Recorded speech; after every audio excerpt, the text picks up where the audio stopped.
Picture yourself at the grill, tongs in hand. There's a cut of meat resting there, marbled and glistening, exactly the way you like it. The smell alone is enough. You've done this 100 summers in a row. You cook it, you plate it, you sit down, you eat. Now let me ask you something that sounds almost childish at first. Why was that steak from a cow? Why not from a lion? Why not wolf, or tiger, or shark? We are hunters. We eat animals. We have done it since before we had a word for it. And yet, at some invisible line, we stop. Not by accident. Not by chance. And the reason is not the one sitting on the tip of your tongue right now. Most people wave it away as culture. A taboo, just something we don't do. That's the surface of it, and the surface is the least interesting part. Below that sits biology. Below biology sits chemistry. And below all of it, buried so far down in your evolutionary past that it never had to be explained to you, there's an answer your body already carried long before any laboratory confirmed it. Stay with me to the end, because the final stretch of this isn't really about predators at all. It's about you. It's about what you're made of. Start with the simplest version of the question. If you truly wanted to, could you eat a lion? Yes, you could. The flesh isn't venomous the way certain mushrooms are. A single bite would not put you in the ground. People have done it. Lion has been eaten. Some indigenous hunters through history took wolf. There are records of bear cooked over fire, of alligator, of shark, so the meat is real and the choice is real. But look across the entire planet and you will struggle to find a single culture that built a cuisine around eating hunters. Almost nobody did. And the reason behind that absence is one of the most beautifully simple laws nature ever wrote. It's known as the 10% rule. Here's the shape of it. Each time energy climbs one rung of the food chain, roughly 90% of it vanishes. A blade of grass captures sunlight. A deer eats the grass, and out of all that stored sunlight, the deer keeps only about 1/10. The rest goes up in heat, in motion, in breathing, in the ordinary business of staying alive. Then a lion takes the deer, and the same tax is collected all over again. The lion keeps 1/10 of what the deer had. So by the time you're standing at the summit, you're eating the remainder of a remainder. Sit with what that means when you're hungry. A lion has to bring down something like 15 to 20 pounds of meat just to get through one day. That's a staggering price. A mountain of prey, burned down to just enough fuel to keep a single lion breathing. Now put yourself in a prehistoric body. Your stomach is empty. You got a decision to make. Do you gamble your life against a lion for 15 pounds of thin, expensive meat? Or do you take the deer, which is a fraction of the danger and hands you far more energy for the trouble? The arithmetic isn't close. It never was. You chase the hunted, not the hunter. But this is where the story turns strange because the energy problem is only half of it. The other half is invisible, and it's riding inside every apex predator breathing today. It's called biomagnification. Follow it from the ground up. Toxins enter at the bottom where nobody's watching. Pollutants dissolved in water, heavy metals sitting in soil, chemicals pulled in by plants and by creatures too small to see. A minnow eats thousands of those tiny organisms, taking a faint dose each time. Not enough to harm it, but it stays. A larger fish eats thousands of minnows, and now the poison is denser, still survivable.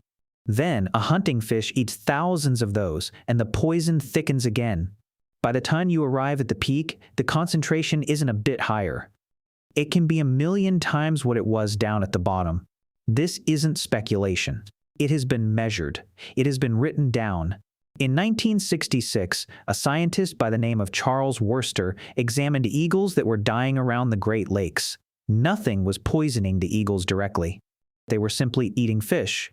But those fish carried DDT, a pesticide that had traveled up through everything beneath them, and by the top of the chain it had gathered so densely that the eagles' eggs were breaking apart before any chick could hatch. The eagles weren't killed by their last meal. They were killed by every meal their food had ever eaten. That's the inheritance sitting inside a predator. Mercury, lead, PCBs, manufactured compounds the body has no machinery to dismantle. They lodge in fat. They gather across a lifetime. You've already brushed up against this without noticing. Somebody told you once to go easy on tuna. Not because tuna is a poison, but because tuna is a big hunting fish, and big hunting fish sit high enough up that their mercury is measurable, meaningful, worth keeping an eye on. Now picture something perched higher still. A bear, a wolf, an orca. What those animals carry isn't merely elevated, it's often astonishing. And that's before we've said a word about parasites, because a predator hosts something else inside it too, something your immune system would take no pleasure in meeting. Predators eat flesh raw, constantly. Their guts and their muscle become homes for organisms that have spent millions of years evolving alongside exactly that habit. The most notorious of them is a small creature called trichinella, which lives in carnivore muscle. Eat infected meat that hasn't reached the right temperature, and the larvae hatch inside your intestine. They travel into your muscle. You swell, your fever rises, the pain is severe. Historically, cases like this killed people. Bear is one of the best documented sources of trichinella anywhere on Earth, and bear happens to be the one large predator humans have eaten now and then across history. Every culture that knew bear knew the same commandment: cook it through all the way. Not for flavor, because failing to do so was brutal. Now stretch that picture to a true apex animal, something that has spent decades quietly stockpiling parasites and toxins and the biological residue of everything it ever swallowed. Your body has no defense built for that. It was never designed to have one. But here's what makes all of this stranger still. There's a force at work older than the chemistry. Something that grew inside you long before you could have understood a word of this. Disgust. Researchers who study the psychology of eating have turned up something remarkable. Human beings carry an instinctive revulsion toward the thought of eating carnivores. It isn't learned. It shows up in children before anyone has taught it to them. It shows up in cultures that have never laid eyes on one another. Paul Rosen, a psychologist at the University of Pennsylvania, gave decades to studying the disgust response, and he found that we file carnivore meat under something close to unbearable, at a level beneath reason.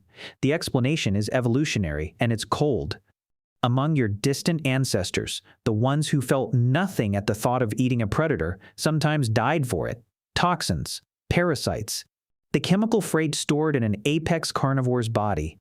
But the ones who felt a wordless resistance in the gut, who found the whole idea unappetizing and couldn't have told you why, those ones went on living.